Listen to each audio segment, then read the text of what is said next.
네, 심야 독서 시간입니다. 오늘 날씨가 너무나 더웠죠. 네. 그래서 지금 밤인데도 이렇게 저도 선풍기를 켜두고 독서를 하는 중인데요. 요즘처럼 날씨가 이렇게 점점 더워지면 이렇게 스트레스 지수가 높아져서 뭐 커플들도 많이 다투기도 하고, 뭐 솔로분들은 뭐 겨울이나 여름이나 힘드시겠죠, 아마도. 그 노래 제목 중에 1년을 겨울에 살아라는 제목이 갑자기 떠오르는데, 아무튼 뭐 더 이상 언급하지 않겠습니다. 뭐 솔로든 커플이든 이렇게 날씨가 덥고 이러면 점점 이제 짜증이 나는데, 자, 이런 이제 더운 여름철이 왔는데 저희가 솔로나 커플이나 사랑에 대한 것들을 이제 여러 이유들로 고민을 하게 되는 또 시점이 아닌가 싶은데, 그래서 준비를 해봤습니다. 이번 주에는 심야 독서는 사랑이라는 주제를 조금 더 집중적으로 다뤄볼까 합니다. 첫 번째 시간은 제목이 솔로 부대와 커플 지옥이라는 제목을 제가 가지고 왔는데, 이 제목은 김무영 작가의 인문학은 행복한 놀이다 라는 책에서 3장 모든 인류의 주제, 대주제, 연애와 결혼, 사랑이라는 주제에서 솔로북 제가 선택을 했습니다. 같이 한번 읽어보도록 하겠습니다. 자, 연애 잘하고 있는 걸까? 세상은 청춘의 사랑을 어떻게 바라보고 있을까? 연애하면 돈이 많이 들기 때문에 차라리 혼자 지내는 편이 낫다는 싱글족도 있지만, 연애 한번 해보면 소원이 없겠다는 모태솔로도 있다.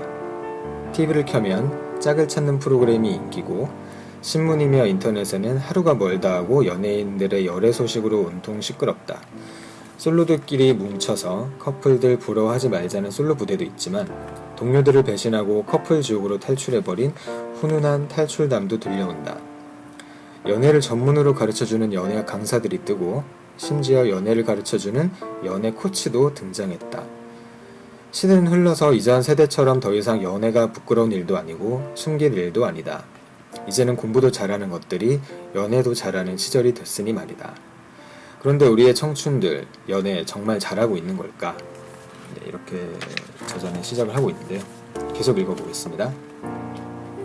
연애에 대해서 그 어떤 시대보다 자유롭고 공개적인 세상이다. 배우려고 들면 접할 수 있는 온갖 정보가 난무한다.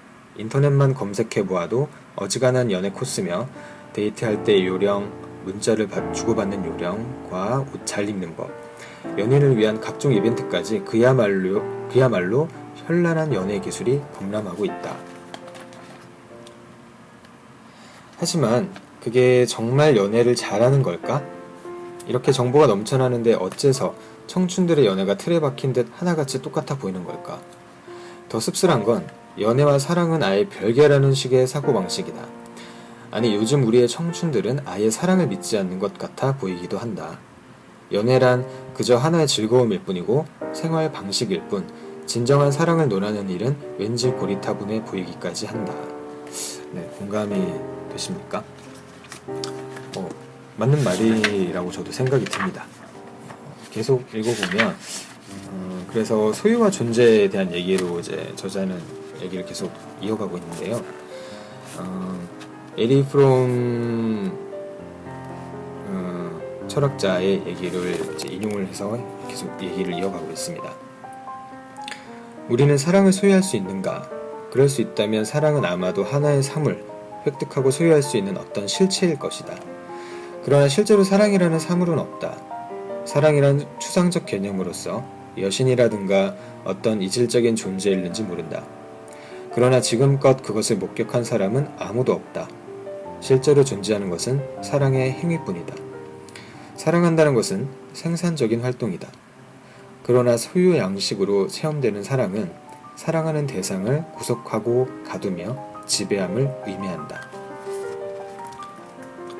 독일의 심리학자이자 철학자, 사회학자인 에리 프롬은 소유냐 존재냐라는 그의 책에서 소유 양식과 존재 양식의 고찰을 시도하였다. 그는 사랑을 소유할 수 있다는 그릇된 기대감이 결국 사랑을 정지시켰다고 지적한다. 구애를 하는 기간 동안 연인들은 서로의 마음을 사려고 부심하기 때문에 생기가 넘치고 매력적이다. 또한 상대의 관심을 돋우고 아름답기까지 하다. 그러나 그것은 사랑을 소유했기 때문이 아니라 오히려 소유하지 않은 상태이기 때문에 가능한 것이라고 말한다. 마침내 결혼에 이르는 순간 쌍방에게 상대방의 육체, 감정, 관심을 독점할 권리를 부여받고 나면 더 이상 상대방의 마음을 사려고 애쓸 필요가 없어진다. 에리 프롬은 그 이유가 이제 사랑은 소유하고 있는 무엇, 하나의 재산이 되었기 때문이라고 설명한다. 오늘날 젊은 세대가 아예 데이트조차 마음 놓고 하지 못하는 이유는 크게 보면 실은 소유 양식에 근거한 우리 사회의 구조와 세계관 때문이다. 무엇이든 비용을 지불하고 구입하여 소유하는 자본주의적 생활 양식이 철저하게 소유 중심적이기 때문이다. 여기에 물들고만 우리는 그만 존재의 가치를 망각하고 만다. 모태솔로라는 말이 가지는 씁쓸함과 거기에 공감할 수밖에 없는 수많은 이들의 현실은 연애를 하기 위해서는 연애를 소유할 능력, 외모, 재력, 매력 등 연애를 구입할 수 있는 충분한 비용이 없다는 것을 암시하기 때문은 아닐까? 그러나 자본주의 사회가 아니더라도 어느 시대에나 고민은 남는 것 같다.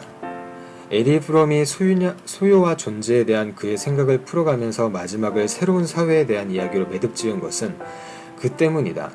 에리 프롬은 결혼이 사랑을 정지시키는 것 같지만 문제는 결혼이라는 형태에 있는 것이 아니라 두 배우자의 소유지향적인 성격 구조에 그리고 궁극적으로 그들이 살고 있는 사회 구조에 있다고 지적한다. 많은 공감을 하고 있습니다. 저는. 머리를 좀 식히는 의미에서 이야기를 단순하게 풀어보자. 연애를 왜 할까? 연애를 왜 하십니까? 여러분들은? 사랑이라는 건 이유를 찾기도 전에 시작되곤 한다. 그만큼 지극히 자연스럽고 인간적인 일이다. 일단 사랑을 느끼면 걷잡을 수 없어진다. 진심인지 아닌지를 따져볼 새도 없다. 문제는 항상 곰곰이 생각하고 따져볼 때 일어난다. 저 사람이 누굴까? 내가 사랑해도 되는 사람일까? 직업은 뭘까? 성격은 어떨까? 내 마음을 받아줄까? 어느덧 마음은 사라지고 마음을 표현하는 수단과 겉모습에만 신경을 쓰게 된다.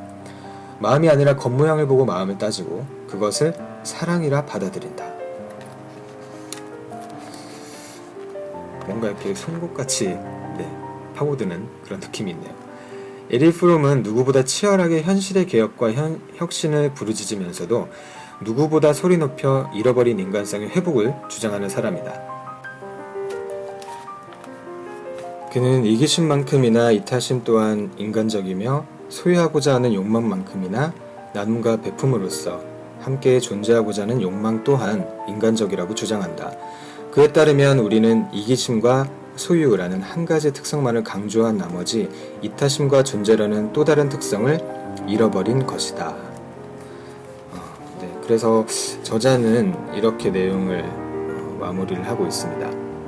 청춘들이여, 연애를 하자. 계속 읽어보겠습니다. 솔로 부대와 커플 지옥이라는 말을 보고 나는 한참을 웃었던 기억이 있다. 연인이 없는 솔로들이 모두가 함께하는 부대를 만들고 둘이서 서로를 갈망하는 소유가 바로 지옥이라니 참으로 인문학적인 재치가 숨어 있다. 웃자고 만든 말일지 모르지만 우리는 무의식적으로 알고 있다. 사람들은 함께 모여야 한다. 하지만 서로를 소유하려 드는 순간 그것은 지옥과도 같아진다. 청춘의 특권은 보호되어야 한다. 그것은 도전할 자유, 실험할 자유, 실패할 자유다. 청춘의 시기조차 인생을 위한 투자와 비용으로 담보잡게 하는 건 엄연히 우리 사회의 잘못이다. 그리고 청춘이 가장 빛날 때는 바로 열렬히 사랑할 때다. 그들의 사랑의 열렬한 까닭은 청춘이야말로 자신의 마음에 가장 솔직하며 순수할 수 있기 때문이다. 청춘들이 마음껏 연애하게 하자. 도전하고 실험하며 실패하게 해주자. 그리고 평가하지 말자. 청춘이 제대로 존재할 때 우리가 살아가는 세상 역시 건강하게 존재할 수 있을 것이다. 나는 솔로 부대가 솔로 협동조합으로, 커플 지옥이 커플 연대로 진화하기를 꿈꾼다. 에리 프롬이 말했던 것처럼 이 땅의 청춘들이 이타심과 존재를 되찾아와 주기를 간절히 바란다. 그것이 바로 청춘이 존재하는 이유이기 때문이다.